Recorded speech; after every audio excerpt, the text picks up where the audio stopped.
কেউ। যদি ভাই আমাদেরকে ক্ষতি করতে আসে তাদেরকে ছাড়বো না।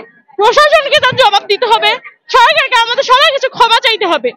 তার এই মিথ্যা কান্না আমরা দেখতে পারবো না। আমরা তার মিথ্যা কান্না দিয়ে আমরা প্রস্তুত না। তিনি সত্যি কথা বলুক, সত্যি কথা বলতে তো কারোর গায়ে লাগে না, তিনি কেন মিথ্যা কথা বলবে? আজকে আমাদের ভাই বোনরা মারা গেছে, তাদের পরিবারকে টাকা দিল, টাকা দিয়ে হয়ে গেল, টাকা দিলে কি তার বাচ্চারা ফিরে আসবে? আসবে না তো। এটা দায়ভারটা কে নিবে? সরকার নিবে? সরকার তো নিবে না। তাই আমরা আজকে একত্রিত হয়েছি, আমরা স্মৃতিচারণ করব। কে আটকাবে আটকাক, আমরা মানবো না। আমরা এইভাবে সারাটা জীবন প্রত্যেক সেকেন্ড মুহূর্ত আমরা এরকম করে তাদের স্মৃতিচারণ করতে থাকবো। অন্যায়ের বিপক্ষে যাওয়া দরকার হবে, আমরা যাব। আমাদেরকে পৃথিবীর কোনো শক্তি নাই যে আমাদেরকে আটকাবে। যে আটকাতে আসবে তাদের হাত পা দুমড়ে মুচড়ে আমরা ভেঙে দিব। আমাদের যতক্ষণ না আমাদের শক্তি আছে, আমাদের প্রাণ আছে, কেউ আমাদেরকে আটকাতে পারবে না। দরকার পড়লে আমরা গুলির সামনে এসে দাঁড়াবো, গুলি আসুক আমাদের কাছে। এখানে আমাদের নিরস্ত্র ভাইদের উপর খুবই বাজেভাবে আক্রমণ করা হয়েছে, গুলি করা হয়েছে, তাদেরকে অকারণে জেলের মধ্যে বন্দী করা হয়েছে। আমরা তাদের বন্দী থেকে মুক্তির জন্য এখানে এসেছি। যতদিন না তাদেরকে বন্দী থেকে মুক্ত করা হবে আমরা ততদিন রাজপথ ছাড়ছি না।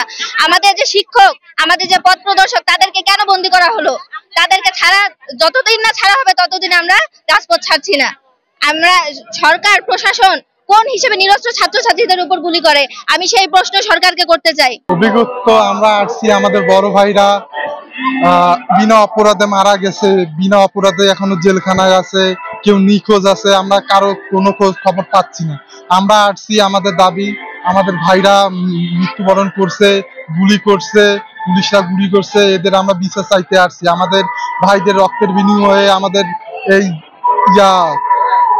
যত বাংলাদেশি নাগরিক আছে, আমরা তো নাগরিক তাই না? আমাদের কি, আমরা তো শিক্ষক, আমরা শিক্ষার্থী, আমাদের তো আর কিছু নাই। আমাদের দাবি মনে করেন আমরা কি আসছি, আমাদের দাবি, আমাদের যারা মারা গেছে, আমাদের ভাইরা বোনরা, তাদের রক্তের বিনিময়ে আমরা স্বাধীনতা চাই। আমাদের তো স্বাধীনতা বলতে কিছু নেই, আমরা স্টুডেন্ট, আমরা তো আর সরকারের বিরুদ্ধে কোনো কথা বলতেছি না। আমাদের যেটা দাবি ওটাই তো আমরা ন্যায্য দাবি চাচ্ছি, তাই না? আমাদের দাবি, ভাইদের মারা গেছে, শহীদ হয়েছে, তাদের রক্তের বিনিময়ে আমরা বিচার চাই, এটাই।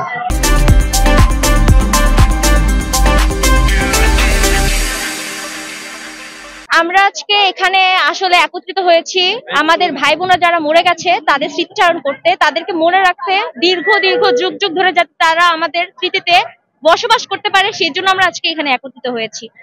আমরা আসলে কখনো ভাবিনি আমাদের ভবিষ্যৎটা এরকম হতে পারে। আমরা 1954, আমরা 52 দেখিনি, 71ও দেখিনি, কিন্তু 24 সালটা দেখতেছি যে 24 সালে আসলে কিভাবে এভাবে আমাদের স্টুডেন্টদের হত্যা করা হয়েছে। আপনারা কি কেউ বলতে পারবেন পৃথিবীতে কখনো কোনো দেশে কি কোনো স্টুডেন্টদের এভাবে হত্যা করা হয়েছে? কোনো প্রশাসনিক কেউ হত্যা করেছে? না, করেনি। কিন্তু হ্যাঁ, এটা পসিবল। সেটা জাস্ট পসিবল হচ্ছে আমাদের বাংলাদেশে পসিবল, কারণ আমাদের বাংলাদেশে সেরকম সিস্টেমই এখনো তৈরি হয়নি যে যেখানে স্টুডেন্টদেরকে সেভাবে অধিকার দেওয়া হবে, তাদের বক্তব্য পেশ করা হবে। আসলে কি সত্যি কথা বলতে সবারই গায়ে লাগে। তো আমরা যখন স্টুডেন্টরা সত্যি আমরা প্রতিবাদ করতে নেমেছি, তখনই আসলে যারা বিপক্ষ দল তাদের আসলে খুবই গায়ে লেগেছে, তাই জন্য তারা আমাদের উপর অত্যাচার করেছিল। এখন হচ্ছে আমরা আমাদের যে ভাই বোনরা মারা গেছে তাদের তো কোনো দায়ভার ছিল না যে তারা মারা যাবে।